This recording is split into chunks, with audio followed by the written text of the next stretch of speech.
Core 12 bar high load choppers. We're going to be showing you two forms, an athletic stance and a stagger stance. Okay? But before we go into it, here the handprint may plays a big role. Okay, to make sure you do it right. So let's pretend that you are a right thrower. Okay, by doing that, it's going to help you determine how you're going to place your hands, overhand or underhand. Okay, so let's say you're a right thrower. Okay, you're going to come down with your hand in an overhand. See, so that's how you're going to hold the core 12 bar on the right side. Okay, so the left is going to be the opposite, underhand. Okay, you can hold it like so or like that. Okay, so assume an athletic stance, really wide. Okay, with a nice stance, low center of mass. Okay, weight distribution is from your toes, and right now my heels, there's some weight I'm applying to on my heel, but not a whole lot. Okay, so like I said, if my right hand is overhand, okay, I'm gonna go high or turn low high to the right.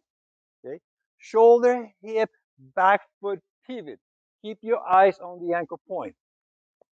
Okay, and then you bring it back to the center, and then turn to the opposite side. Shoulder, hip, back foot pivot. Okay, like so. Go up, and then you go down. It is paramount that you rotate your hip so you can pivot your foot. If you don't, if you just go like that, boy, you're gonna feel some pain. Okay, and it's right here. Okay, and it's all self-inflicted because of not rotating your hip internally so you can pivot. Okay, that's how you keep the movement joint friendly. So if I want to do the left side, okay, I have to change my grip. Now in my mind, I am a left-hand thrower. So throwing this way, like that, and then right goes opposite. Okay. Now I'm ready to go left to right. Okay. Shoulder, hip again, turn and back foot pivot. Okay. You see how I keep my eye to the anchor point, and then I bring it back square, and then follow through by turning my shoulder, hip, back foot. See, from here to here. Muscle tension is going to be mostly, yes, on your core, especially those muscle fibers with a diagonal and horizontal uh, fiber orientation. Another potential mistake is the angle of your arms in the finished position. For instance, the way the way it should look like, the right way, is right here. It's like throwing an imaginary line from my hands all the way through my back leg. It should be a diagonal, a beautiful diagonal line. Okay. So some clients or athletes, what they do, they go too far vertical. They go like that. You see? Now they broke the line. There's no diagonal line. You know, it's coming this way and then breaks and then go that way. Okay. It just doesn't. It even doesn't feel right. So in your mind, imagine yourself finishing with that nice diagonal line. Okay. For those of us that we were alive and kicking in the 70s and 80s, it's like remember John Travolta, something like that. So let's go over the high load chopper with a split stance. Okay. So I'm gonna have my right leg is gonna go back. Okay. And to find out which hand goes overhand and which will go underhand, well, think about the throwing motion. So by now you can tell that my right hand is going to be the overhand and my left is going to be the underhand. Okay, scoot back a little bit to create tension on the stack. Okay, and then the movement is pretty much the same. Okay, it's a diagonal orbit, okay? Up and then cross and down. Okay, so you're following this diagonal angular pattern. Okay, let me show you. Oh, before I even show you, notice that my trunk is slightly bent. Okay, that helped me open the shoulder to lift to the side. Then I go back and follow through. I go up, okay, to the side, mid, down, opposite side. One more time. Here, down, and down. On the way up, the posterior chain, okay, mostly your real deltoid, okay, back muscles will be activated, but also right here on your rib muscles of the opposite side, okay, will be also under tension, like at this point right here, okay. Why is that? Well, the right side is pulling, the left side is pushing, okay. That's why you have this side performing pulling motion and this side doing the pushing motion. As you know, push, push, pull equals rotation, okay. So that's why you feel muscle tension all throughout your core, okay. And the same is true on the other side, okay. So I'm going to have my left leg goes back, okay.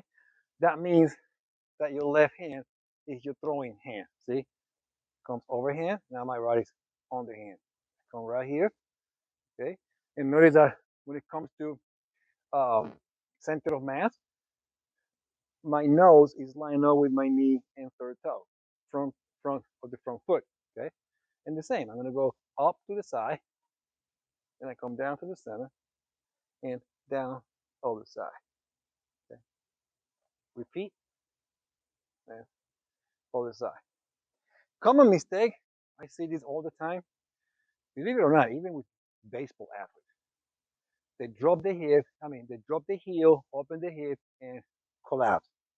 Okay, and then just even though the upper body looks fairly good, the whole movement looks like crap or not sexy, not athletic, because from here to the left, it just out of whack. It's just not in sync. Okay, and again, to fix it, rotate. Here the hip, internal rotation, pivot, you're good to go. Okay, right here. Now, sometimes I get the question, Jorge, what happened if I'm going to do a left to right chopper? I get my grip wrong. Well, even if I'm not there with you, you're gonna feel something is weird. Okay? Let's go over the right way to do it. Okay, right way to do it. The correct way is, if I'm left thrower, left hand goes on, overhand, and the glove hand goes under. Okay, and then you go up and down. Now notice when you perform this low high, it's like the reverse uh, motion of a throw. Okay, so when I go forward, I'm pushing, but this one is the opposite. So my left now is acting as it's actually performing a pulling motion. Okay, and my right hand is pushing. If you get your grip wrong, like the throwing hand on the hand, which is not good, and then the glove hand on the hand, now what you're doing is the opposite. Now you're pushing this way and pulling with your right, like so. It just doesn't feel right. Okay, it feels awkward. I mean, you get so the muscle here doesn't know what you're doing with your hands. Okay, but it just doesn't feel. I mean, it doesn't feel correct. It's almost like you're throwing this way. Okay, so keep the integrity of the throwing pattern. Okay, to make sure that you get it right all the time.